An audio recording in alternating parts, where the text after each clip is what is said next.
Good morning friends, welcome back to my channel.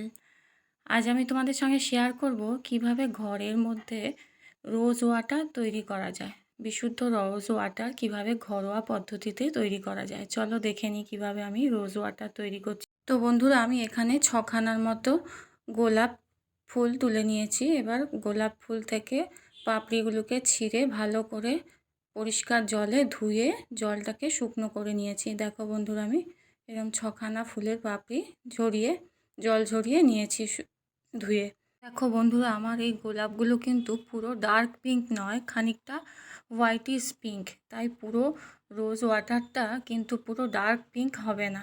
আমি নিচে যে গোলাপগুলো দেখালাম আমার বাগানেরই সব লাগানো গাছের, সেখানে দুরকম কালার আছে, একটা ডার্ক পিঙ্ক আর একটা হোয়াইটিশ পিঙ্ক। আর আমার টবে দেখো বন্ধুরা, এই যে দেখো আমার ওপরে যে টবে লাগিয়েছি, জানলার উপরে যে স্ল্যাব থাকে তার উপর লাগিয়েছি, সেটা কিন্তু একদম হোয়াইটিশ পিঙ্ক। আমি সেইখান থেকে নিচ থেকে অল্প বেছে নিয়ে এসেছি, আর ওপর থেকে বন্ধুরা বলতে টব থেকে আর কি যে ফুলগুলো আমি জল ঝরিয়ে নিয়েছি সেগুলো খানিকটা হোয়াইটিশ পিঙ্কই দেখতে।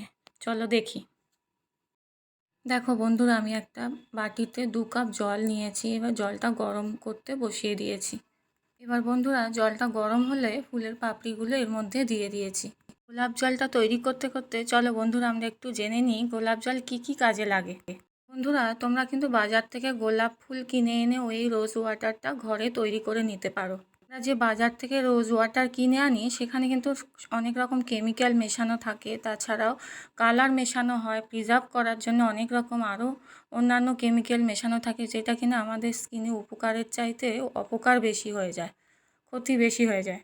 দেখো বন্ধুরা, আমার জলটা এবার ফুটতে শুরু করেছে। তোমরা কিন্তু একটু ঢাকা দিয়ে করার চেষ্টা করবে। আমি তোমাদের দেখানোর জন্যে এটা ঢাকাটা খুলে দেখাচ্ছি। অনেক কারণে বন্ধুরা আমাদের মুখে নানা রকম র্যাশ বেরোয়, সেই র্যাশটা দূর করার জন্য একটা বাটির মধ্যে একটু মুলতানি মাটির সঙ্গে খানিকটা গোলাপ জল মিশিয়ে তারপর মুখে যদি তোমরা মাখো, তারপর দেখবে তোমরা অন্তত 3 দিন ইউজ করে মুখে যে র্যাশগুলো বেরিয়েছিল সেগুলো সব দূর হয়ে গেছে। দেখবে মুখটা কেমন পরিষ্কার হয়ে গেছে। তাছাড়া বন্ধুরা, আমাদের চোখের তলায় যে কালি পড়ে সেই কালিটাও কিন্তু পরিষ্কার করার জন্যে একটা কটনের মধ্যে একটু রোজ ওয়াটার মিশিয়ে চোখের তলায় যদি লাগিয়ে রেখে অন্তত 10 মিনিট রেখে দাও, তাহলেও দেখবে তোমাদের চোখের তলার যে কালিটা আস্তে আস্তে কেমন পরিষ্কার হয়ে গেছে। অবশ্যই বন্ধুরা, তোমরা এটা ঠান্ডা করে তারপরে মুখে লাগাবে। এভাবে বন্ধুরা 10 মিনিট জলটাকে ফোটাবে, তারপর বন্ধ করে দিতে হবে গ্যাসটা। জলটা ঠান্ডা হওয়ার জন্য আমি ঢাকা দিয়ে রেখে দিয়েছিলাম। এবার দেখো জলটা ছেঁকে নিচ্ছি কেমন। এই দেখো জলটা পুরো ছেঁকে নিয়েছি ছাঁকনি দিয়ে। এবার দেখো কেমন কালার এসছে আমার গোলাপ জলে। তোমাদের আগেই বলেছিলাম পুরো ডার্ক পিঙ্ক হবে না, যেহেতু আমার গোলাপগুলো অতটা পিঙ্ক দিয়ে আমি গোলাপ জলটা তৈরি করিনি। এছাড়াও বন্ধুরা, গোলাপ জল আমরা চুলেও লাগাতে পারি। চুল পড়া বন্ধ করে, চুলের গোড়া শক্ত করে ওই গোলাপ জল। গোলাপ জল বন্ধুরা সান ট্যান দূর করতেও কাজে লাগে। মুখে যে আমাদের সান ট্যান পড়ে সেটা দূর করতেও গোলাপ জল কাজে লাগে। বাইরে রোদ থেকে আসার পর আমরা মুখে যে একটা ক্লান্ত ভাব ছাপ পড়ে, সেই ছাপটা কিন্তু বাড়িতে এসে যদি আমরা গোলাপ জলে মুখ ধুয়ে নিই, মুখটা বেশ ফ্রেশ হয়ে যায়। এছাড়াও বন্ধুরা, 30 বছরের পর থেকে আমাদের মুখে যে একটা রিঙ্কেল এসে যায় সেটা কিন্তু কম আসবে যদি আমরা রেগুলার মুখে গোলাপ জল লাগাই।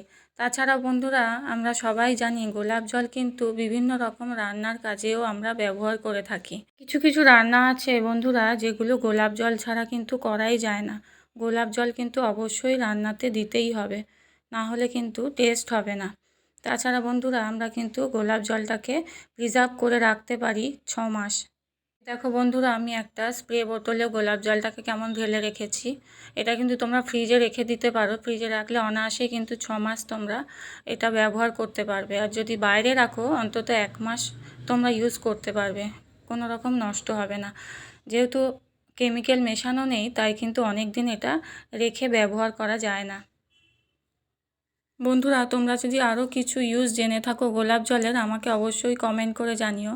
তো আজকের মতো ভিডিওটি আমি এখানেই শেষ করলাম বন্ধুরা। তোমাদের যদি আমার এই ব্লগটি ভালো লেগে থাকে, একটা লাইক, শেয়ার আর সাবস্ক্রাইব করে আমার পাশে থেকো। আর পাশে থাকা বেল আইকনটা ক্লিক করে দিও। ঠিক আছে, আজকের মতো এখানেই শেষ করলাম।